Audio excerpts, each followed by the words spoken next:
Hello everyone. So we are discussing the back exercise questions of the chapter Thermodynamics, and today we will discuss question number 14. So here the question is, calculate the standard enthalpy of formation of CH3OH in liquid phase from the following data. देखो बेटा, आपको यहाँ पर तीन reactions given है and आपको क्या करना है, एंथैल्पी ऑफ फॉर्मेशन निकालना है CH3OH के लिए. CH3OH का मतलब क्या हुआ, मिथेनॉल के लिए. ठीक है, क्या करेंगे, देखो हमारे पास इस क्वेश्चन को करने के दो तरीके हैं बेटा. आपको जो पहली रिएक्शन गिवन है इसको अगर आप ध्यान से देखें तो ये है CH3OH इन लिक्विड फेज, बाकी और कहीं नहीं है. Plus 3/2O2 gives you CO2 plus twice of H2O. इस रिएक्शन के लिए आपको दिया है एंथैल्पी ऑफ रिएक्शन. ठीक है, और एक फॉर्मूला हमने पढ़ा है. फॉर्मूला कौन सा पढ़ा है बेटा, हमने फॉर्मूला पढ़ा है कि जो एंथैल्पी ऑफ रिएक्शन है वो किसके इक्वल होती है, वो इक्वल होती है summation of enthalpy of formation of products minus summation of enthalpy of formation of reactants. ठीक है, ये हमने पढ़ा है फॉर्मूला.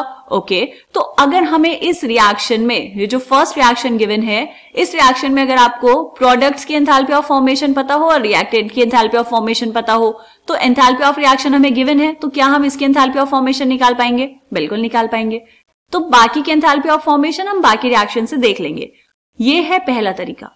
दूसरा तरीका क्या है बेटा कि आप CH3OH के लिए फॉर्मेशन के रिएक्शन लिखो और फिर ये जो तीन रिएक्शंस गिवन है इनको ऐड सब्ट्रैक्ट करके अरेंज करके वो रिक्वायर्ड रिएक्शन बनाओ और फिर एंथैल्पी निकालो. ठीक है, तो जो दूसरा तरीका है वो काफी लेंथी रहेगा बेटा, क्योंकि उसमें क्या करना पड़ेगा, आपको रिएक्शंस को ट्रीट करना पड़ेगा. राइट, यहां पर ये वाला जो तरीका है जो मैंने फॉर्मूला यहां पर लिखा है, इससे ये क्वेश्चन बहुत आसानी से हो जाएगा. देखो अब हमें क्या करना है, यहां पर जितनी भी ये गिवन है आपको स्पीशीज, इन सबकी एंथैल्पी ऑफ फॉर्मेशन पता करनी है. कैसे करेंगे, देखो बेटा, प्रोडक्ट में सबसे पहले है CO2 का एंथैल्पी ऑफ फॉर्मेशन हमें पता करना है. दूसरी रिएक्शन देखो, दूसरी रिएक्शन में ये है कार्बन ग्रेफाइट, कार्बन अपनी सबसे स्टेबल स्टेट में है, plus oxygen gives you CO2.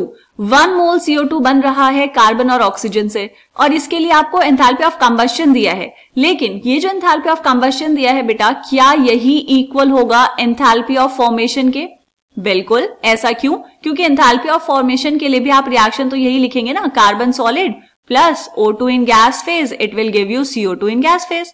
ठीक है, तो enthalpy of formation of CO2 तो हमें पता चल गया. तो यहां पर इसको आपने लिखा है डेल्टा H0F ऑफ, ब्रैकेट में लिख लेंगे CO2. राइट, दूसरा क्या है बेटा, enthalpy of formation of H2O तो आपको डायरेक्टली दिया हुआ है थर्ड रिएक्शन में. ये जो थर्ड इक्वेशन गिवन है ये है H2 gas plus half O2 gas, it will give you H2O liquid. 1 mole liquid बन रहा है, मतलब 1 मोल वाटर बन रहा है लिक्विड फेज में. इसके लिए एंथैल्पी ऑफ फॉर्मेशन कितनी है, -286 किलो जूल पर मोल. तो ये जो वैल्यू है, ये वैल्यू किसके लिए है बेटा, ये वैल्यू है डेल्टा H0F फॉर वाटर. ठीक है, ओके. रिएक्टेंट साइड पे कौन है बेटा, रिएक्टेंट साइड पे है O2 एंड CH3OH. CH3OH की एंथैल्पी ऑफ फॉर्मेशन तो हमें निकालनी है. O2 के लिए एंथैल्पी ऑफ फॉर्मेशन कितना बेटा, 0. ये हमें पता है बाय कन्वेंशन. आपके पास जो एलिमेंटल स्टेट होती है, या फिर हम कहेंगे जो मोस्ट स्टेबल स्टेट होती है किसी भी एलिमेंट की, उसके लिए एंथैल्पी ऑफ फॉर्मेशन 0 होता है. जैसे आपके पास है O2, H2, Cl2, क्योंकि ये ऐसे ही एग्जिस्ट करते हैं. हाइड्रोजन एटम एग्जिस्ट नहीं करता, स्टेबल नहीं होता. ऑक्सीजन भी एज अ मॉलिक्यूल ही एग्जिस्ट करता है. तो इन सब के लिए, ऐसे बहुत सारे हो सकते हैं बेटा, इन सब के लिए जो एंथैल्पी ऑफ फॉर्मेशन है वो कितनी होती है, 0 होती है. ठीक है, बात समझ आई. तो बस हमें सारी वैल्यूज पता चल गई हैं, अब यहां पर फॉर्मूले में पुट कर देंगे. So delta H0R enthalpy of reaction will be equals to summation of enthalpy of formation of products. Products में कौन कौन है बेटा, delta H0F for CO2 plus stoichiometric coefficients का ध्यान रखना है. स्टिक्योमेट्रिक कोफिशिएंट से भी हमें मल्टीप्लाई करना पड़ेगा. क्यों, क्योंकि एंथैल्पी हम पर मोल के लिए लेते हैं बेटा. तो ये हो जाएगा plus 2 into enthalpy of formation of किसके लिए, H2O के लिए. ठीक है, ये हुआ enthalpy of formation of products minus enthalpy of formation of reactants लेना है. रिएक्टेंट में कौन कौन है बेटा, देखो CH3OH इन लिक्विड फेज, तो ये हो जाएगा डेल्टा H0F. देखो बेटा, यहां पर मैंने F यहां लिख दिया H0 के बाद, और ऊपर कहां लिखा है, डेल्टा और H के बीच में लिखा है. तो आइडियली आपकी एनसीईआरटी में जैसे लिखा है हमें वैसे ही लिखना चाहिए. तो ये बाकी दो जगह भी ठीक कर लेंगे. ठीक है, यहां पर ये हुआ minus enthalpy of formation of CH3OH plus enthalpy of formation of reactant क्या है बेटा, दूसरा O2. तो ये हो जाएगा 3/2 से मल्टीप्लाई भी करना पड़ेगा इसको, अभी कर देंगे O2 इंटू 3/2। 3/2 क्या है बेटा? Stoichiometric coefficient, right. अब वैल्यूज पुट कर दो। एंथैल्पी ऑफ रिएक्शन कितने गिवन है? यहां पर एंथैल्पी ऑफ रिएक्शन गिवन है बेटा -726 किलो जूल पर मोल। सारी वैल्यूज किलो जूल पर मोल में है तो इसीलिए मैंने यहां पर यूनिट नहीं लिखी।